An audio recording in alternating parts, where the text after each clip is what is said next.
안녕하세요. 내가 사는 주식이 미사일처럼 떡상하길 바라는 마음으로 미국 주식 사는 일기 미사일TV입니다. 자, 이번에 새롭게 두 분이 멤버십에 가입해 주셨습니다. 리 찰스님은 간식 멤버십으로, 정지우님은 커피 멤버십에 가입해 주셨습니다. 새롭게 가입해 주신 두 분과 다른 모든 회원님들께 감사의 인사를 전하면서 영상 시작하겠습니다. 오늘도 미국 증시는 결국 하락 마감했습니다. 최근 이틀간의 하락폭보다는 조금 더 크게 하락하면서 전약 후약의 모습을 보였는데요. 다우존스 0.02% 상승, S&P 500 마이너스 0.47%, 그리고 나스닥 마이너스 0.66% 하락하며 마무리되었습니다.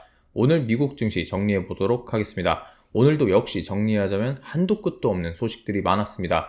가장 시장에 관심을 많이 받았던 테슬라의 투자자의 날은 아무 소득이 없었던 것 같습니다. 투자자의 날만 기다리던 투자자들이 실망한 것을 애프터장 테슬라의 주가를 통해서 알 수 있었는데요. 기대하던 반값 자동차와 같은 말들이 나오지 않으며 결국 애프터장에서 테슬라는 5.6%나 폭락하며 191달러대까지 주가가 폭락했습니다. 최근 월가놈들로 인해 투자자의 날 기대가 엄청나게 높았었는데요. 투자자들의 기대가 무너진 만큼 기대를 먹고 크는 테슬라의 주가는 한동안 하락 추세로 돌아설 듯 싶습니다. 자, 중국의 경제지표 2월 제조업 구매관리지수가 발표되었습니다. 작년 6월부터 제로 코로나 정책으로 인해 지속적으로 하락하며 12월에 42.6까지 떨어졌던 이 수치는 중국의 리오프닝으로 인해 올해 들어 갑자기 폭등하기 시작했는데요.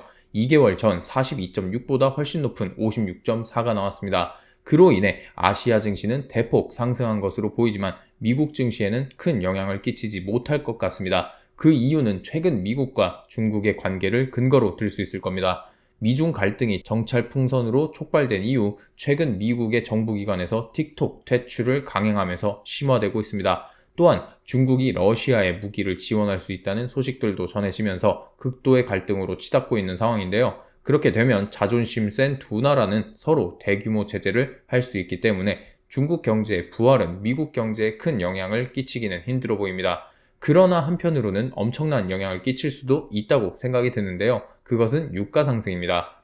이미 유가는 최근 5일간 하루를 제외하고 계속해서 상승하고 있는 추세인데요. 오늘 중국의 제조업 구매 관리자 지수의 상승으로 인해서 중국의 원유 수요가 높아지면서 유가도 동시에 상승할 가능성이 더더욱 커졌습니다. 중국뿐만 아니라 오늘은 유럽에서 또 악재가 하나 터졌는데요. 그것은 독일이었습니다. 어제 프랑스에 이어서 오늘은 독일의 물가지수가 발표되었습니다. 전월에 비해 그리고 전년 동기에 대비해서도 더 높아진 소비자 물가지수를 확인할 수 있습니다.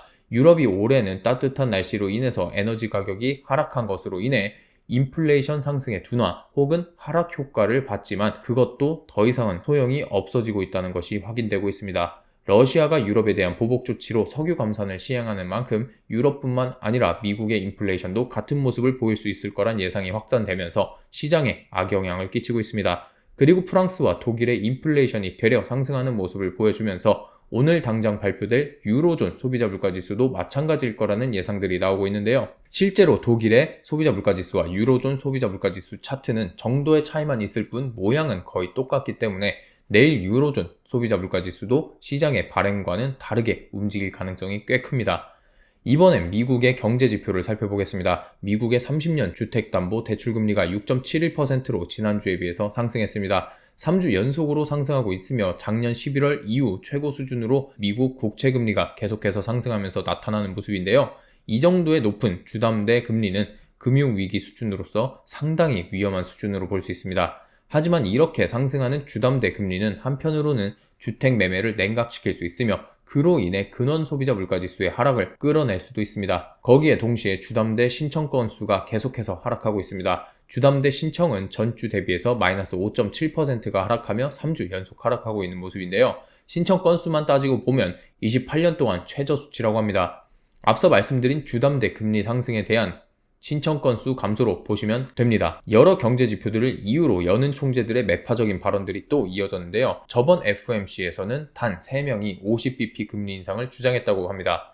가장 먼저 로레타 메서 총재 그리고 제임스 블라드 총재가 있었는데 그 마지막 세 번째가 닐 카시카리 총재입니다. 그런 닐 카시카리가 오늘 연설을 했습니다. 3월 FOMC에서는 25bp 또는 50bp 금리 인상에 열린 마음을 가지고 있다고 말했습니다. 정책 경로를 계속 강화해야 한다고 말했으며 지난해 12월에 최종 금리가 5.4%가 될 것으로 예상했지만 지난달 더 높아진 고용지표를 고려하면 진전을 이루지 못했다고 생각했다고 합니다. 또한 3월 금리 인상 폭보다 훨씬 더 중요한 것은 3월 점도표가 될 것이라고 말했습니다. 경제의 연착륙 가능성에 대한 질문을 받는다면 아직은 알 수 없다는 답변을 했습니다. 닐 카시카리와 함께 또 다른 매파 인사로 거론되고 있는 라파엘 보스틱 애틀란타 연은 총재도 매파적인 발언을 이어갔습니다. 라파엘 총재는 이미 3주 전에도 미국의 노동시장은 견조하기 때문에 기준금리 목표를 높여야 한다는 발언을 한 적이 있습니다. 그러한 매파 인사가 오늘 발언에서 기준금리를 5% 이상으로 인상한 다음 내년인 2024년까지 유지해야 한다는 주장을 했습니다.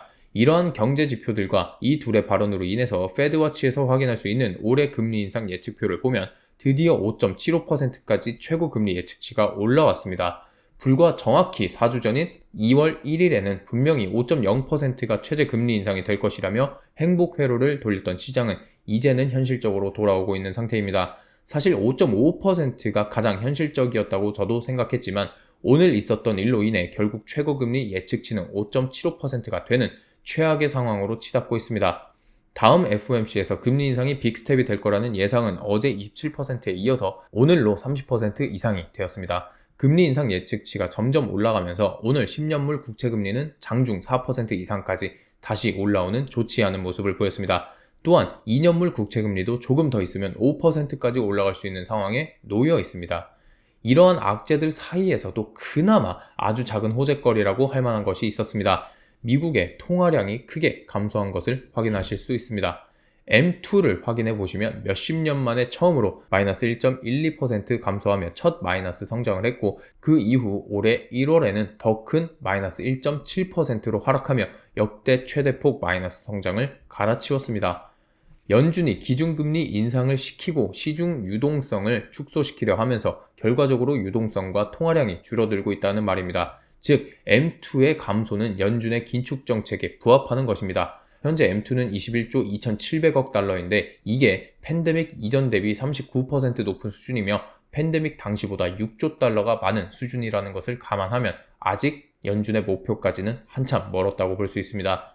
자, 오늘 제가 준비한 소식은 여기까지입니다. 1월과 2월 한 달을 비교하면 어떤 모습인가요? 1월은 5.0% 최고금리에 대한 기대감만으로 쭉쭉 상승만 했고 2월은 최고금리 예측치가 계속 상승하며 반대로 주가는 쭉 하락을 했습니다. 3월에는 나름 추세 전환을 할 만한 이벤트가 나오지 않을까 했지만 오히려 2월부터 이어져 온 하락 추세를 계속해서 이어나갈 수밖에 없는 이벤트들밖에 나오지 않고 있습니다. 최고 금리를 5.75%까지 올릴 것이라는 예상이 나오고 있는 상태이니 말이죠. 그렇게 시장이 미쳐가고 있다 보니 오늘 애프터장에서 확인한 패드워치의 금리 인상 예측표는 이런 상태였습니다. 갑자기 한 달 만에 자이언트 스텝만큼 금리 인하를 하고 바로 다음 달에는 다시 빅스텝 금리 인상을 하는 것으로 말이죠. 시스템적인 문제일 수도 있지만 이게 정말 시장의 예측치라고 해도 지금 시장의 상황은 너무 어지럽습니다. 그렇게 대부분의 투자자들은 이성과 참을성을 잃고 있죠. 우리가 참을성을 잃고 화가 나고 돈을 잃는다고 해도 냉정한 주식시장은 우리의 계좌 상태를 알아주지 않습니다. 그리고 자신의 길을 갑니다. 그 길에서 내 돈 잃었다고 불평한다고 한들 과연 누가 10원 한 장 줄까요? 설령 누가 돈을 준다고 해도 주식시장에서 참을성 없는 사람이 돈을 불릴 가능성은 얼마나 될까요? 참을성 없는 사람은 1,000억이라는 돈이 있어도 빈털터리가 될 수밖에 없는 곳이 주식시장입니다. 하지만 과장을 좀 섞으면 참을성 있는 사람이 1원을 1,000억으로도 만들 수 있는 곳이 주식시장입니다. 여러분이 미국 주식시장에 처음 투자할 때 생각했던 그 마음가짐을 잊지 마시기 바라면서 영상 마치도록 하겠습니다. 오늘 영상도 도움이 되셨다면 좋아요와 댓글, 구독, 그리고 알림 설정까지 부탁드리겠습니다. 감사합니다.